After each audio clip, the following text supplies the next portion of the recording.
Most of us who live on or near the Great Lakes, which includes the vast majority of Ontario's population, already know what a natural wonder they are. What you may not know is that in the context of a changing climate, these massive reservoirs of fresh water may prove more wonderful still. Here to explain. On the line from Cambridge, Massachusetts, Jesse Keenan. He's a professor of architecture at Harvard University's Graduate School of Design. And Professor Keenan, we're delighted to welcome you to TVO tonight. How are you doing? Oh, thank you so much for having me. Your research, well, I guess I should start by saying most of the time when we talk about climate change, it is doom and disaster. But you are researching what potential opportunities there may be around climate change. How come? Well, we have our fair share of doom and gloom as well, as you can imagine, in terms of issue awareness. But I think it's important to recognize, even in the formal definition of adaptation, it's not only just managing risk, but it's taking advantage of those opportunities. And I think as our society begins to adapt to the broader constraints of a new economy, trajectories associated with new demographic patterns and the like, we begin to think about how we can reorder society, and in my specialization within the built environment, how we can take advantage of that to think about sustainable development, sustainable urban development in particular. Before we do that, just paint us a picture, if you would. Give us a scenario where, in a North American context, people might be forced to move because of climate change. Well, in North America, we're looking at a number of different primary shocks and stressors. I think we're quite well aware of the shocks in terms of extreme flooding events and hurricanes, but we also have more regularized or anticipated more regularized flooding associated or attributed to climate change. Any garden variety nuisance flooding, but also things like extreme heat and forest fires, which are rapidly changing, particularly in the western part of the North America, rapidly changing our orientation to risk and settlement, particularly in high-risk mountain and what we call wild urban interface areas. So there's a great deal of both shock and stress that's driving how we live and how we anticipate we will be living in the future in the face of climate change. And apropos of what we said in the introduction, what would make the Great Lakes such a desirable destination? Well, it's several things. It's both the composition of the cities themselves and their infrastructural capacity, but at the end of the day, it's the capacity for clean water and the availability of fresh, potable water for drinking and for as a broader natural resource. So to that end, you have analyzed a number of cities in and around the Great Lakes, which you say would be the best places to live if and when the most ominous effects of climate change are truly upon us. And right near the top of your list is Duluth, Minnesota, which I suspect a lot of Ontarians don't spend a lot of time thinking about. So why Duluth?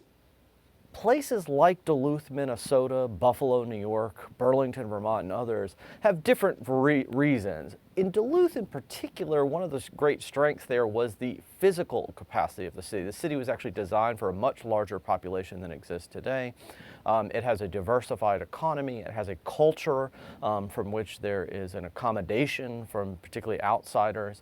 And there is a qualitative aspect in terms of a sense of place. There's great architecture, urban design. There's a real amenity to thinking about what it would mean. I think for many people who live in Duluth now and in and around Duluth, it's really a quite wonderful place in terms of those environmental amenities. So I think it's both a combination of economy and people and place that add up in many ways to be an accessible place for climate migrants in the future. What would be the risk of flooding in Duluth, Minnesota in that future scenario? Well, with all cities on the Great Lakes and all communities on the Great Lakes, water is functionally a double-edged sword. We're looking at greater storm events. That is, for each rain period or rain event, we have a greater probability or anticipated probability associated with greater rain in those singular events. So when it rains, it pours in many cases. And with that comes flash flooding, comes greater sedimentation, pollution carrying capacity of that water. So in many ways, we rely on these lakes as resources and natural resources for potable water. But with the advent of climate change, not only looking at greater flooding and non-point source pollution from that flooding, but there are greater water quality challenges. And I think this is, in many ways, incumbent upon us to think across multiple scales of engagement in terms of regulation, design, and the like. For instance, you look at nitrogen loading that comes primarily from agriculture and other activities. That, with warming water and warming surface water, could very well lead to algal blooms and other toxic blooms, which could compromise our drinking water, as we saw in Toledo, Ohio, a number of years ago. Now, you did mention Buffalo in that list a few moments ago, and again, to the extent that anybody thinks about Buffalo in the province of Ontario, it's usually thought of as the place you don't want to be in the wintertime because its winters are so difficult.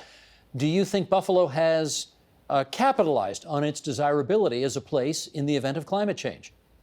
I think Buffalo has begun to see itself in its true historical legacy and position itself within that historical legacy of an industrialized city that has been home to many waves of migrants in the advancement of its own economic interests in a new era of climate change. And I think that that has political opportunity, which we've seen in the leadership of the mayor and city council and others in the Chamber of Commerce, to really think about climate change as an opportunity for competitive economic development, because I think that's where we position ourselves now with our work in Duluth and other work around the country that begins to think about how cities will be competing with each other for that human capital investment. But at the end of the day, it's really about investing in people, and I think that Buffalo has taken that to heart. It's been widely publicized, for instance, that they advertised to Puerto Rico to attract Puerto Ricans to their city. Some 10,000 Puerto Ricans have been estimated to move to Buffalo, and that's a great thing. That's a great thing for their economy, their culture, and I think the long-term vitality of the city in both quantitative and qualitative terms. As you look at your map of places to go, where does the capital city of Ontario, Toronto, sit on your map? Well, I have to tell you, when we were thinking about Buffalo in the process of a number of other cities within the United States, one of the primary components of, let's say, a weighted priority was Buffalo's relationship to Toronto. And we really saw this in a much broader, diversified economy, regional economy associated with what we see as the megapolis of Toronto.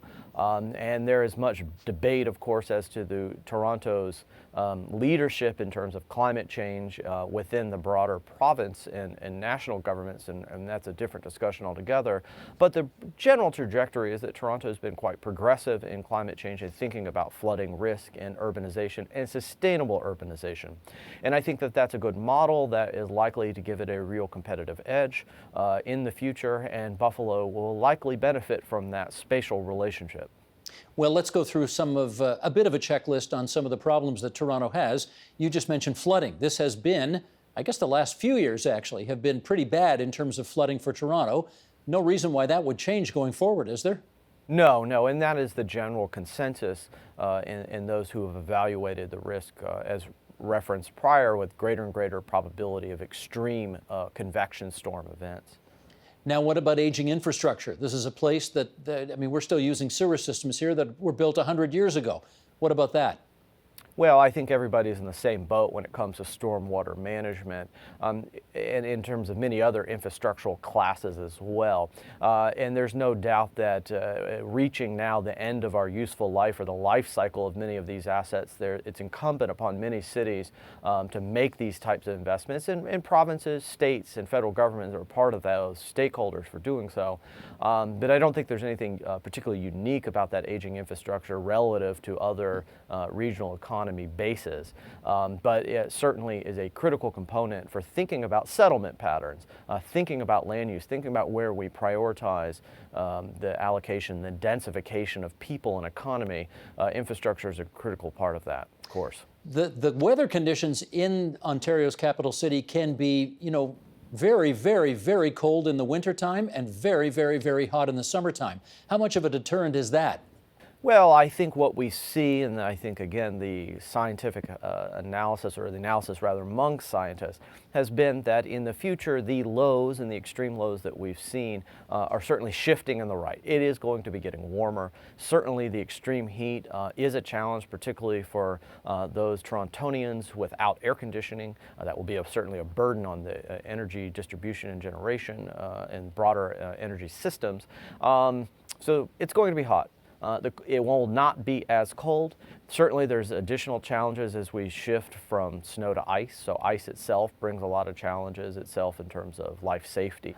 So that is a challenge, and there are no doubt plenty of challenges ahead of us in terms of environment. But this pales in comparison to many other cities in North America who really have an existential challenge as to the vitality in terms of physical vitality, but also their fiscal vitality.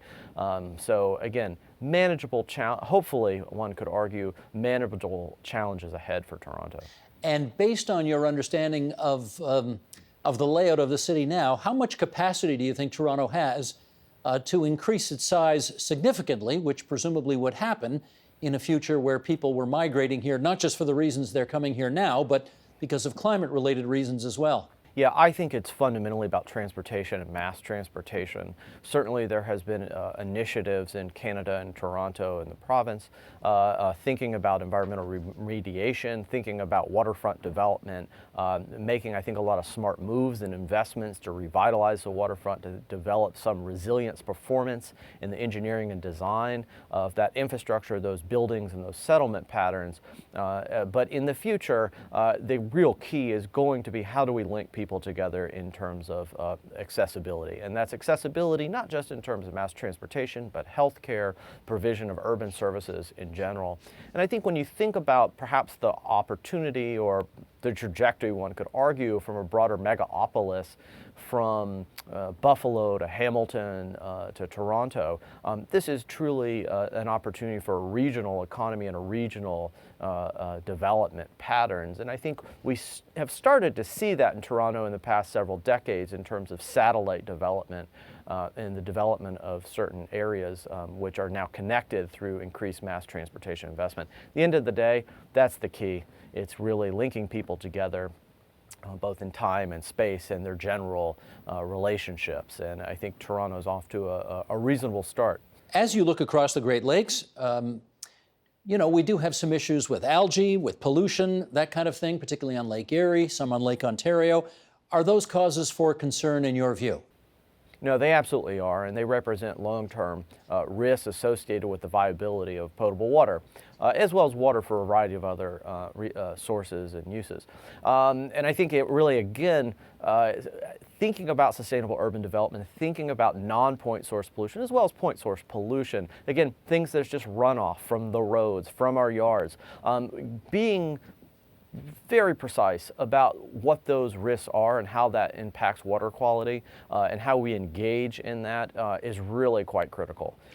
We really need to get on top of that because water is our greatest resource, at least in the Great Lakes regions, and so I think we need to really get on top of that. And if that's a function of regulation, a change in consumer behavior, whatever that may be, it's really a critical aspect for adapting to a future climate.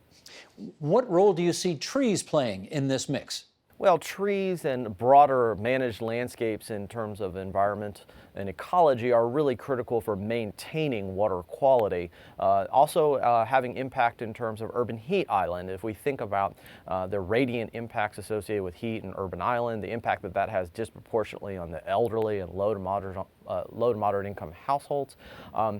Heat will no doubt in the future, in extreme heat, will be a major challenge. It will have public health implications. And trees play not only a function of water quality, but they also really have a capacity to shade and provide shadow and mitigating some of the worst effects of urban heat island.